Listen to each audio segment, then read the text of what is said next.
Close by the Staveley Iron and Chemical Works at Barrow Hill, Chesterfield, stands a magnificent new 18-acre sports stadium, probably the finest anywhere in the Midlands.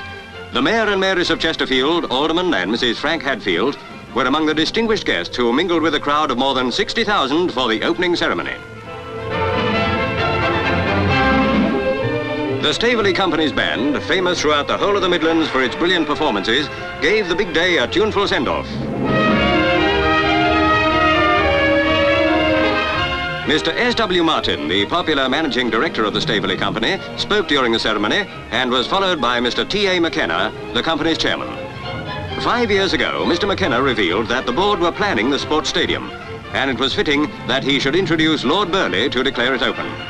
In a lively speech, Lord Burleigh, a great sportsman himself, expressed the hope that, with the facilities provided at the stadium, many who trained there might become future British champions. Now began the day's sport, with a fugitive from the cycle races upsetting things. But it wasn't long before everyone had settled down again, and away they went for the 1 mile Derbyshire Championships final.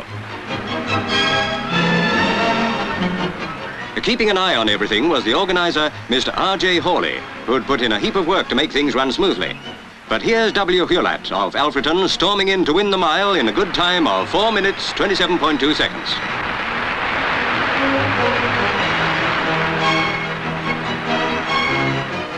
The arena and ground stewards made certain that everything went along without a hitch. Then the crowd got one of its biggest thrills of the day, the 440-yard scratch cycle race.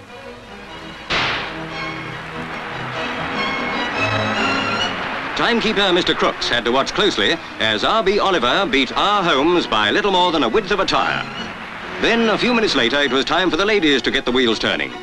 By covering the 530-yard course in only 45.4 seconds, Miss Bickerstaff was the winner. The men's cycling champions received the Upper Fourth Cup from Mrs. Powell.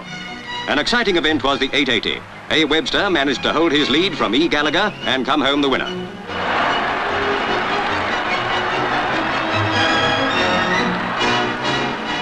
Here's the 120 yards hurdles with I.J. Smith of the Greengarth Athletic Club romping in with a sound lead from G. Coulson.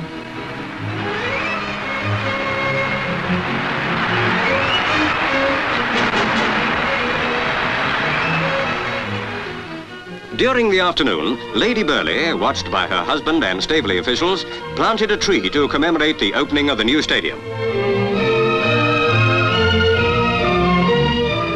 Local press photographer Joe Smith was on hand to record the scene as Mr. Turner and Sir Arthur Matthews, alongside Mr. McKenna, watched another tree planted by Lord Burleigh.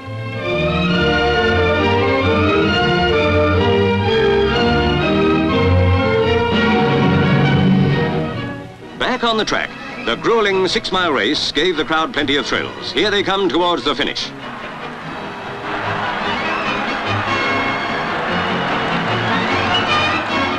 F. Norris of Bolton United Harriers was the first across the line, having covered the 6 miles in 2 seconds over the half hour.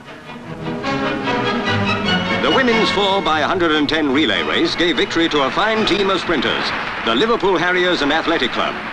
The huge crowd saw a girl from the Sheffield United Harriers score a splendid victory in the women's 100 yards. Here's the winner, Miss J. Newbolt. The men's 220 saw the star of the show, McDonald Bailey, in action. His easy win proved what a supreme athlete he is. In the semi-final, he clocked 21.1 seconds, and in the final itself, knocked that odd second off to crack the English native record set up in 1914 by 0.2 of a second.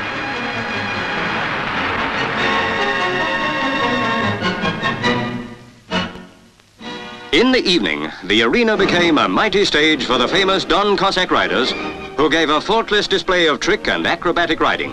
Just watch them in action.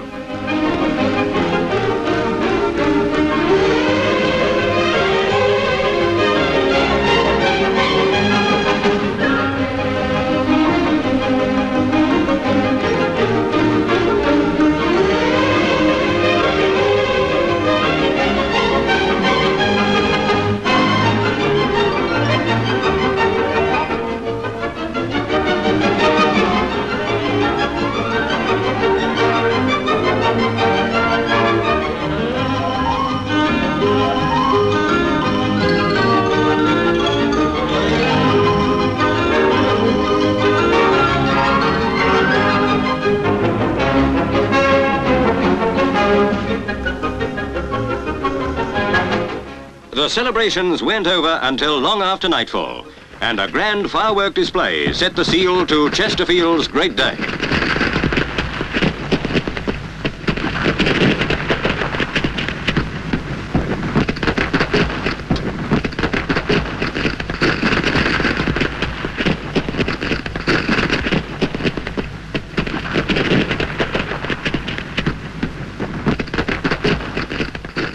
So ended a great occasion for the Staveley Company.